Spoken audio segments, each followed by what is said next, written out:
Hello everyone, welcome to a form of farming in the Philippines. Well, that chainsaw you hear in the distance is Tatay. He's up on the plateau. He's cutting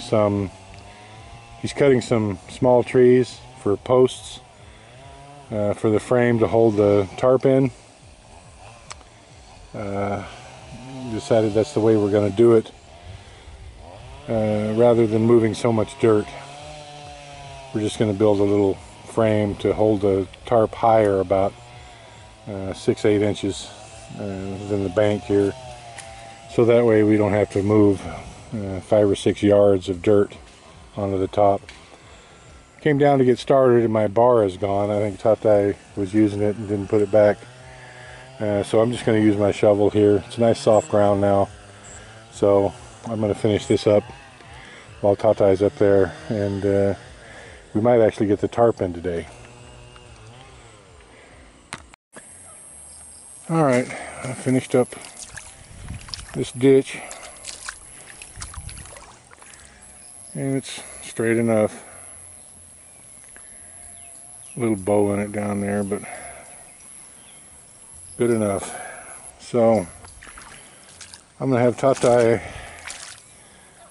make me a 1 meter long stick and use a long stick, 3 or 4 meters, and bring the level down with those 2 sticks, and we're gonna put the long stick on top of that bank and move it over, and then the 1 meter stick right here, so, and then the level, so we'll know where we're at. I want the water right here to be 1 meter deep, so we know how much higher we have to go on this bank, if any. I'm thinking we're going to have to go higher, so, but I want to know where we're at. So that's the next step. Alright, it's time for a smoke break. Tatay's working on that little portion right there and throwing it up on the bank, because we made the 1 meter stick and brought it down, and so this has to come up about 10 inches, and I don't know if there's 6 inches of slope between this end and the other end. That 1 meter stick is about 6 inches above the height of that bamboo down there, so it doesn't really matter because we have the overflow net in between the 2 ponds, so it doesn't matter if that dam is submerged a little bit. What matters is that the water is 1 meter deep on this end. So we're going to build these banks up. Tatay's doing that down there. I'm busting this up right here and going to break up this whole what used to be the walking path for one of the pits here. Going to break all this up, and that's what's going to go on top of the dam to make it higher. So we're not going to get the tarp in today. It's already, I don't know, look at the sun, it's, I don't know, 3:30, 4 o'clock. So, and I'm not even going to be able to finish even half of this here, but we should be finished with the dam and have the tarp in tomorrow. Nothing else planned, so it's going to be a long day tomorrow. Once we get the tarp in, and that's going to entail, we brought the poles down, that's some of them right there. Those are the poles that Tatay cut, and there's some more in the grass over there.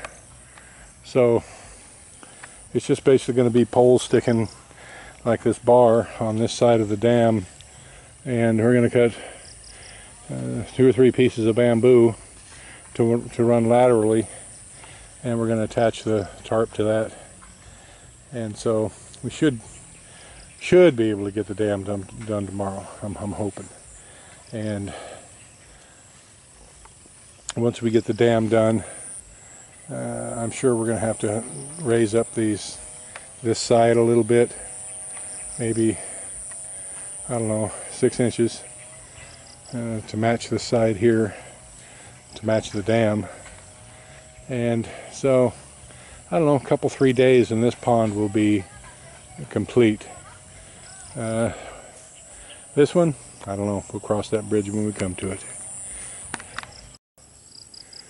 Alright, well, I'm running out of daylight and I'm out of gumption too. I got this picked out about half the way. Got the rest of that to do there. Tate's got a lot more brains than me. He knocked off about 45 minutes ago. I think he had a honeydew that needed to be done. So I'm done with the digging for today. I'm gonna go get my feed buckets, feed the fish. So we made progress.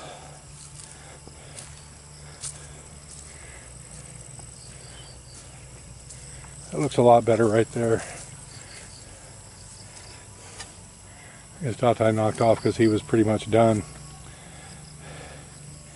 He took out that little mound of dirt there.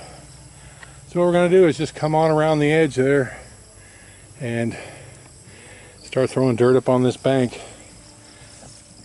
Now we're probably not going to be able to throw it much higher, and when it gets too much of a pain and it just all rolls down the side, we'll put the wood in and put the tarp in halfway and then just backfill against the tarp, I guess, because I don't want us to spend more than another day on this dam. We got other stuff to do.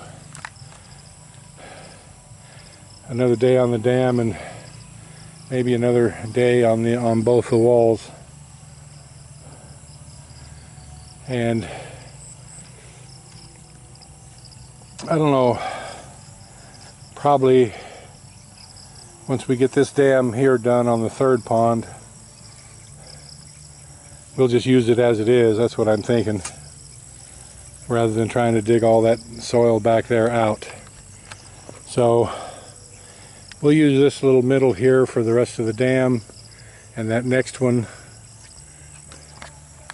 that next walkway right there, we'll use for this dam, and that'll get about half of this pond to the depth that it needs, maybe a little more than half.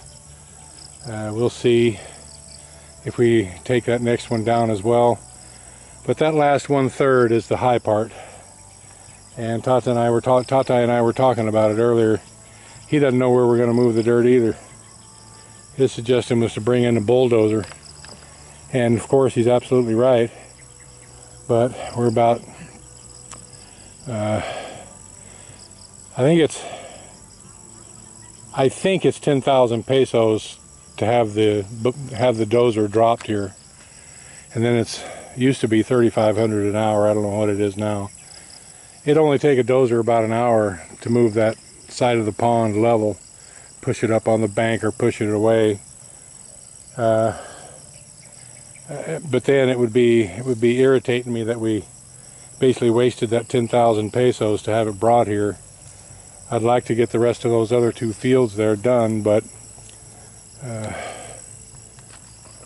that's not going to be for a while. I'm going to put the melons in it first. So probably that's what we're going to do. We'll get as much of this dirt out as we easily can to get this dam and the walls built up for this pond, and then just use it as is. We won't put so many fish in it until let it pay for its own deepening. Kind of what the plan was at the shrimp pond. So as long as we've got these first 3, the original, the first mini pond, this mini pond, and this one at least half, 2/3 done the way that it wants, that'll be a good start. And we'll go from there. Thank you, everyone. Please like, comment, share, and subscribe.